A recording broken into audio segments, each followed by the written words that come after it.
السلام علیکم ورحمۃ اللہ وبرکاتہ و مغفرتہ۔ میرا آج کا خطبہ نور اور بشر سے متعلق ہے۔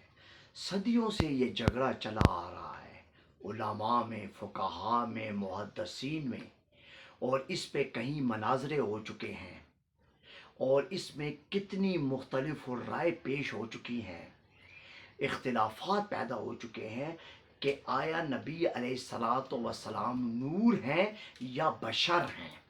میں آج اس مسئلے کو نہایت آسان پیرائے میں آپ لوگوں کی خدمت میں پیش کرتا ہوں۔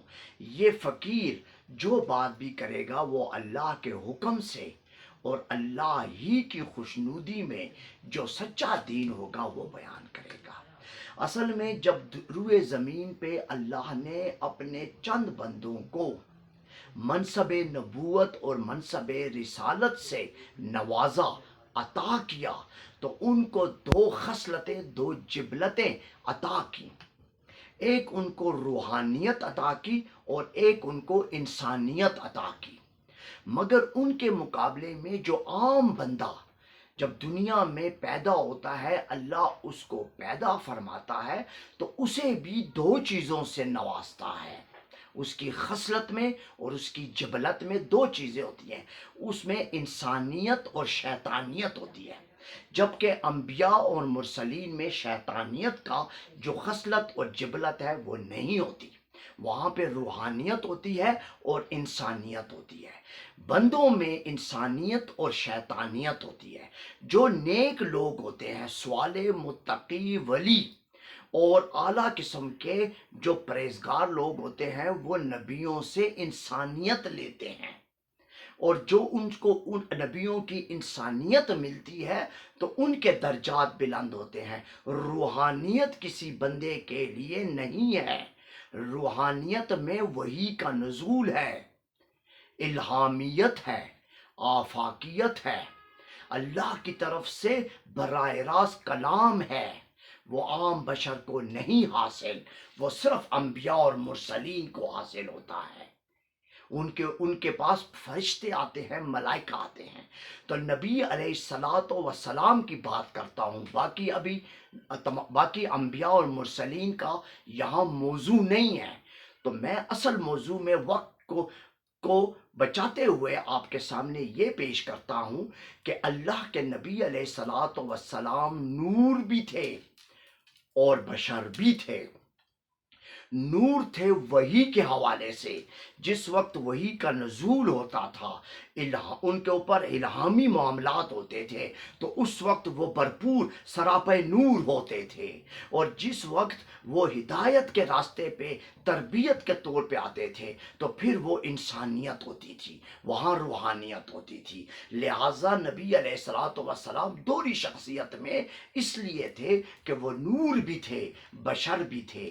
نور کے حوالے سے جس وقت قرآن نازل ہوتا اور قرآن اترتا تو نبی علیہ الصلاۃ والسلام سراپے نور ہو جاتے، اس میں کوئی شک نہیں، کیونکہ قرآن ہی کے الفاظ ہیں، نور الہدا، وہ نور جو ہدایت دینے والا، اور کتاب مبین، اور کھلی کتاب یعنی قرآن۔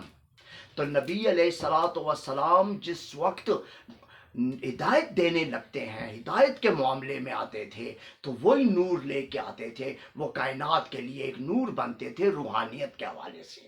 مگر بشریت کا تقاضا ان میں یہ تھا کہ انہوں نے شادیاں بھی کی، رفع حاجت کو بھی گئے، زندگی میں بیماری، سستی، کائلی سے بھی دو چار ہوئے، تکالیف بھی محسوس کی، جذبات بھی رکھتے تھے، بدن کے اندر ہر قسم کے معاملات جو ایک بشری تقاضے ہوتے ہیں وہ بھی رکھتے تھے۔ پھر زندگی میں ان کو موت کا بھی سامنا کرنا پڑا، دیکھیں۔ تو لہٰذا یہاں پہ بشریت جو تھی وہ بحیثیت انسانیت تھی۔ انسانیت جو بشریت میں آتی ہے تو وہ ہدایت بن جاتی ہے، عام بندے میں انسانیت کے ساتھ دوسرا پہلو شیطانیت کا ہے۔ اگر اس نے انسانیت کو اپنایا تو وہ نبیوں کے راستے پہ چلا، رسولوں کے راستے پہ چلا، اور اگر شیطانیت کو اپنایا تو پھر وہ گمراہی کے راستے پہ چلا۔ لہٰذا اللہ کے نبی علیہ الصلوۃ والسلام نور بھی تھے، بشر بھی تھے، اس میں کوئی شک نہیں ہے۔ لہٰذا کسی ایک بات پہ دلالت کرنا کہ نہیں وہ صرف یہ تھے اور وہ صرف یہ تھے، تو یہ بات غلط ہے۔ ان کو اللہ نے دو چیزوں سے نوازا، اور یہ رب کا بہت بڑا کرم ہے، اور یہ تمام انبیاء کے لیے ہے، تمام رسولوں کے لیے ہے۔ صرف محمد رسول اللہ صلی علیہ وبارک علیہ کے لیے خصوصی نہیں ہے، یہ تمام انبیاء اور مرسلین کے لیے دونوں چیزیں تھیں۔ لہٰذا اس مسئلے کو اگر ہم اس تناظر میں دیکھیں گے تو آپ یقین کریں مسئلہ خود بخود حل ہو جائے گا۔ اب یہ کہنا کہ ان کا سایہ نہیں تھا، یہ کہنا کہ ان کو پسینہ جو آتا تھا تو وہ خوشبو دیتا تھا، یہ باتیں ہم نے غلو میں جا کے، نہایتی غلو میں جا کے ہم نے خود سے کر لی۔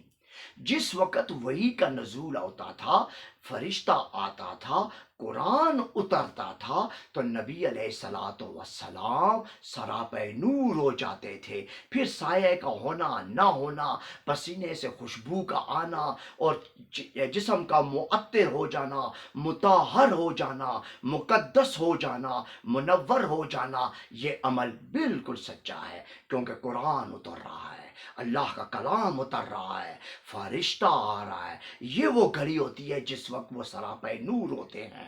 لیکن جس وقت قرآن کی وحی کا آنا رک جاتا ہے اور معاملہ، تو پھر وہ انسانیت کے زمرے میں بشریت کے تقاضے میں چلے جاتے ہیں۔ پھر ان میں ہر وہ بشر کے وہ عمل ہوگا جو عام انسانیت والا بشر ہوگا، اس لیے کہ انسانیت ان میں ہوگی، کیونکہ انبیاء اور مرسلین میں شیطانیت کا کوئی تصور نہیں ہے، اور ہونا بھی نہیں چاہیے، اور یہ عقیدہ بھی نہیں ہونا چاہیے، کیونکہ ان کے اوپر جو دست شفقت ہے وہ صرف اللہ کی ہے، اللہ کی رحمتوں میں ہوتے ہیں اور اللہ کی برکتوں میں ہوتے ہیں۔ اور عام عبد جو ہوتا ہے، انسان جو ہوتا ہے، اگر وہ انسانیت کا راستہ اپناتا ہے تو پھر وہ نبی اور رسولوں کے صراط مستقیم پر چلتا ہے، اور اگر وہ بھٹک کر شیطانیت کے راستے پہ جاتا ہے تو وہ گمراہ ہو جاتا ہے۔ بس یہ چھوٹی سی بات ہے جو میں نے چھوٹے پیرائے میں آپ کو سمجھا دی، کہ اللہ کے نبی علیہ الصلوۃ والسلام اور تمام انبیاء اور مرسلین نور بھی ہیں، بشر بھی ہیں، اور ان کی رسالت اور ان کی نبوت برحق ہے، اور یہی ان کا سب سے بڑا دنیا میں عظیم اور عظمت ہونے کا وصف ہے۔ لہٰذا ان چیزوں میں جھگڑا کرنے کی ضرورت نہیں ہے، ان کے جو ہدایت کے راستے ہیں ان پہ عمل پیرا ہو جائیں۔ جہاں پہ دیکھیں کہ نبی کے اوپر بہتان باندھا جا رہا ہے تو اسے گریز کریں، بس یہی کہنا ہے۔ وآخر الدعوانا والحمد للہ رب العالمین۔ السلام علیکم ورحمۃ اللہ وبرکاتہ ومغفرتہ۔